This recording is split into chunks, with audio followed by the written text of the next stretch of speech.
ਚੰਗਾ ਤੂੰ ਲੱਗਣਾ ਏ, ਤੈਨੂੰ ਲੱਗਦਾ ਏ ਚੰਗਾ ਜਗ ਸਾਰਾ।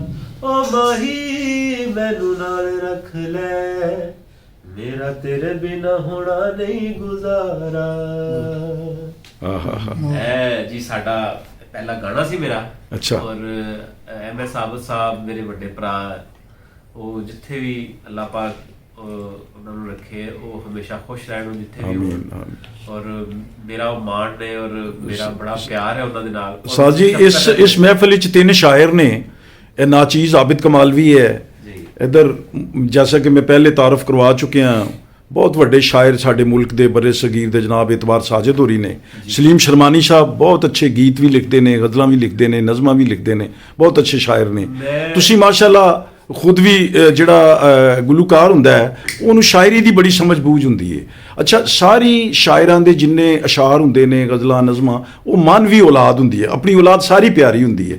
ਲੇਕਿਨ ਕੁਛ ਅਸ਼ਾਰ ਤੇ ਕੁਛ ਗਜ਼ਲਾਂ, ਨਜ਼ਮਾਂ ਐਸੀਆਂ ਹੁੰਦੀਆਂ ਨੇ ਬੰਦਾ ਕਹਿੰਦਾ ਕਿ ਯਾਰ ਇਹ ਮੇਰਾ ਨਾ ਬੜਾ ਪਿਆਰਾ ਬੱਚਾ, ਜਿਵੇਂ ਕਹਿੰਦਾ ਹੈ ਨਾ ਕਈ ਬੱਚਿਆਂ 'ਚੋਂ ਇਹ ਬੜਾ ਪਿਆਰਾ ਬੱਚਾ। ਤੇ ਹੁਣ ਤੱਕ ਜੋ ਕੁਛ ਤੁਸੀਂ ਇਹਦੇ ਵਿੱਚ ਇਸ ਫਨ ਨਾਲ ਤੁਸੀਂ ਆਬਿਆਰੀ ਕੀਤੀ ਹੈ, ਉਹ ਕਿਹੜਾ ਐਸੇ ਬੋਲ ਨੇ, ਕਿਹੜਾ ਗੀਤ ਹੈ ਜਿਹੜਾ ਸਮਝਦੇ ਹੋ ਤੁਸੀਂ ਕਿ ਇਹ ਬਹੁਤ ਯਾਨੀ ਤੁਹਾਨੂੰ ਪਿਆਰਾ ਲੱਗਦਾ ਹੈ, ਤੁਹਾਨੂੰ ਬਹੁਤ ਪਸੰਦ ਹੈ ਆਪ ਨੂੰ? ਮੈਂ ਇਹ ਗੱਲ ਤੋਂ ਬਾਅਦ ਸ਼ਰਮਾਨੀ ਸਾਹਿਬ ਵੱਲ ਹੀ ਆ ਰਿਹਾ ਸੀਗਾ ਜੀ। ਸ਼ਰਮਾਨੀ ਸਾਹਿਬ ਵੈਸੇ ਤੇ ਮੇਰੇ ਬਾਪ ਬਜਾ ਨੇ ਔਰ ਮੇਰਾ ਇਹਨਾਂ ਦੇ ਨਾਲ ਬੜਾ ਅਰਸੇ ਤੋਂ ਤਾਲੁਕ ਹੈ ਔਰ ਮੇਰਾ ਇਹਨਾਂ ਦੇ ਨਾਲ ਅਹਿਸਾਸ ਦਾ ਰਿਸ਼ਤਾ, ਔਰ ਮੇਰੇ ਨਾਲ ਬਹੁਤ ਹੀ ਪਿਆਰ ਕਰਦੇ ਨੇ। ਲੇਕਿਨ ਵੱਡੀ ਗੱਲ ਇਹ ਹੈ ਕਿ ਇਹਨਾਂ ਦੇ ਅੰਦਰ ਇੱਕ ਬੱਚਾ ਵੀ ਹੈ ਜਿਹੜਾ ਕਿ ਇਹਨਾਂ ਨੂੰ ਕਦੀ ਵੀ ਬੁੱਢਿਆ ਨਹੀਂ ਹੋਣ ਦੇਗਾ, ਹਮੇਸ਼ਾ ਜਵਾਨ ਰਹਿਣਗੇ। ਔਰ ਮੇਰੀ ਇਹ ਦੁਆ ਵੀ ਹੈ ਕਿ ਅੱਲਾਹ ਪਾਕ ਇਹਨਾਂ ਨੂੰ ਇਸੇ ਤਰ੍ਹਾਂ ਹੀ ਰੱਖੇ ਸਾਡੇ ਨਾਲ, ਆਮੀਨ ਆਮੀਨ। ਔਰ ਅਸੀਂ ਰਾਤ ਦਿਨ ਜਿਹੜੇ ਉਹ ਇਕੱਠੇ ਗੁਜ਼ਾਰਦੇ ਹਾਂ ਔਰ ਕਦੀ ਵੀ ਮਹਿਸੂਸ ਨਹੀਂ ਹੁੰਦਾ ਕਿ ਮੇਰੇ ਨਾਲ ਕੋਈ ਮਤਲਬ ਵਡੇਰੀ ਏਜ ਦਾ, ਮਤਲਬ ਵੱਡੀ ਏਜ ਦਾ, ਮਤਲਬ ਮੇਰੇ ਤੋਂ ਵੱਡਾ ਕੋਈ ਮੇਰੇ ਨਾਲ ਫਿਰ ਰਿਹਾ ਵਾ।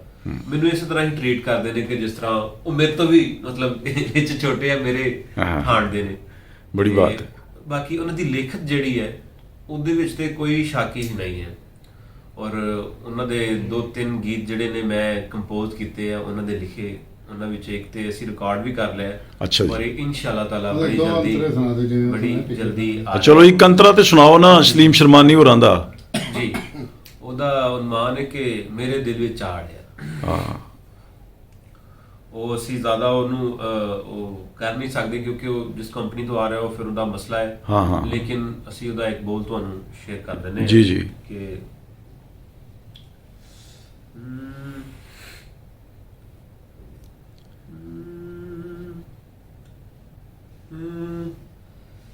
ਮੇਰੇ ਦਿਲ ਵਿੱਚ ਚਾੜਿਆ, ਮੇਰੇ ਦਿਲ ਵਿੱਚ ਚਾੜਿਆ, ਕਦੀ ਸਾਡੇ ਵੇੜੇ ਆੜਿਆ, ਮੇਰੇ ਦਿਲ ਵਿੱਚ ਚਾੜਿਆ। ਇਹ ਗਾਣਾ ਉਹ ਗਾਣਾ ਹੈ ਹਾਂ ਕਿ ਤੁਸੀਂ ਆਪਣੀ ਸ਼ਾਦੀ ਵਿਆਹ ਤੇ ਆਪਣੀ ਫੈਮਿਲੀ 'ਚ ਕਿਸੇ ਰਸਤੇ 'ਚ ਮਤਲਬ ਸਫ਼ਰ 'ਚ ਜਾਂਦਿਆਂ ਹੋਇਆ ਇਸ ਗਾਣੇ ਨੂੰ ਇੰਨਾ ਕਿ ਇੰਜੋਏ ਕਰੋਗੇ ਕਿ ਤੁਹਾਡਾ ਦਿਲ ਕਰੇਗਾ, ਗਾਣਾ ਲੱਗੇਗਾ, ਤੁਹਾਡਾ ਦਿਲ ਕਰੇਗਾ ਕਿ ਅਸੀਂ ਲੁੱਡੀ ਪਾਈਏ। ਬੜੀ ਰਵਾਨੀ ਹੈ ਔਰ ਬੜਾ ਇਹਦੇ ਵਿੱਚ ਉਹ ਮਤਲਬ ਹਾਂਜੀ ਇੱਕ ਝੋਲ ਹੈ। ਔਰ ਇਹ ਕੁਝ ਚੀਜ਼ਾਂ ਹੁੰਦੀਆਂ ਨੇ ਮੀਨਿੰਗਫੁਲ, ਮਤਲਬ ਹੈ ਇੱਕ ਚੀਜ਼ ਦਾ ਨਾ ਉਹ। ਔਰ ਪੁਖਤਾ ਸ਼ਾਇਰ ਹੋਣ ਦਾ ਇੱਕ ਸਬੂਤ ਇਹ ਵੀ ਹੁੰਦਾ ਹੈ ਕਿ ਜੋ ਲਿਖਿਆ ਵਾ ਅਗਰ ਉਹ ਗਾਇਆ ਵੀ ਜਾ ਰਿਹਾ ਵਾ ਤੇ ਉਹਦਾ ਕੋਈ ਮਕਸਦ, ਕੋਈ ਮਤਲਬ ਕਿਸੇ ਮੰਜ਼ਿਲ ਤੇ ਜਾ ਕੇ ਖੜਾ ਹੋ ਰਿਹਾ। ਬਾਜ਼ ਕਾ ਇਦਾਂ ਦੇ ਵੀ ਗਾਣੇ ਆਉਂਦੇ ਕਿ ਸਿਰ ਪੈਰ ਨਹੀਂ ਹੁੰਦਾ ਅਗਰ ਸ਼ਾਇਰੀ ਦੇ ਐਤਬਾਰ ਨਾਲ ਦੇਖਿਆ ਜਾਏ। ਤੇ ਇਹ ਇਹਨਾਂ ਦੀ ਵੱਡੀ ਗੱਲ ਹੈ ਕਿ ਮੇਰੇ ਵਾਸਤੇ ਵੱਡੀ ਗੱਲ ਇਹ ਹੈ ਕਿ ਮੈਂ ਇਹਨਾਂ ਨੂੰ ਗਾ ਰਿਹਾ ਵਾਂ। ਔਰ ਉਸ ਤੋਂ ਵੱਡੀ ਗੱਲ ਇਹ ਕਿ ਇਹਨਾਂ ਦਾ ਪਿਆਰ ਵੀ ਮੇਰੇ ਨਾਲ ਹੈ ਔਰ ਮੇਰੇ ਨਾਲ ਦੋਸਤਾਂ ਤਰ੍ਹਾਂ ਹਮੇਸ਼ਾ ਮੌਜੂਦ ਨੇ। ਔਰ ਸ਼ਰਮਾਨੀ ਸਾਹਿਬ ਵੀ, ਸਿੰਧੂ ਜੀ ਸਾਡਾ ਪਿਆਰ ਵੀ ਸ਼ਾਮਲ ਕਰ ਲਓ, ਇਤਬਾਰ ਸਾਜਿਦ ਸਾਹਿਬ ਦਾ ਤੁਹਾਡਾ ਪਿਆਰ ਤੇ ਨਜ਼ਰ ਆ ਰਿਹਾ ਨਾ, ਦੇਖੋ ਤੁਸੀਂ ਕਿੰਨੀ ਦੇਰ ਤੋਂ ਮੇਰੇ ਨਾਲ। ਨਹੀਂ ਮੇਰਾ ਬੜਾ, ਜਦੋਂ ਇਹਨਾਂ ਨੇ ਦੱਸਿਆ ਨਾ ਤੁਸੀਂ ਆ ਰਹੇ ਹੋ ਤਾਂ ਮੈਨੂੰ ਬੜੀ ਖੁਸ਼ੀ ਹੋਈ। ਮੈਂ ਕਿਹਾ ਆ ਰਹੇ ਨੇ, ਅੱਲਾਹ ਤਾਲਾ ਇਹਨਾਂ ਨੂੰ ਮਜ਼ੀਦ ਤਰੱਕੀਆਂ ਤੇ ਮਜ਼ੀਦ ਅਰੂਜ ਦੇਵੇ ਤੇ ਅੱਲਾਹ ਤੁਹਾਨੂੰ ਸਲਾਮਤ ਰੱਖੇ। ਉਹ ਫਿਰ ਉਹ ਬੋਲ ਸੁਣਾ ਰਹੇ ਸੋ ਮੈਨੂੰ ਆੜਿਆ ਉਹਦੇ ਜ਼ਰਾ ਉਹਦੇ ਤੇ ਫਿਰ ਅਸੀਂ ਵਾਈਂਡ ਅਪ ਕਰੀਏ ਫਿਰ। ਜਦ ਨੀਵੀਂ ਨਜ਼ਰੇ ਤੱਕਦਾ ਏ, ਜਦ ਨੀਵੀਂ ਨਜ਼ਰੇ ਤੱਕਦਾ ਏ, ਰੁਕ ਜਾਂਦੇ ਮੇਰੇ ਸਾੜਿਆ, ਮੇਰੇ ਦਿਲ ਵਿੱਚ ਚਾੜਿਆ, ਮੇਰੇ ਦਿਲ ਵਿੱਚ ਚਾੜਿਆ, ਕਦੀ ਸਾਡੇ ਵੇੜੇ ਆੜਿਆ।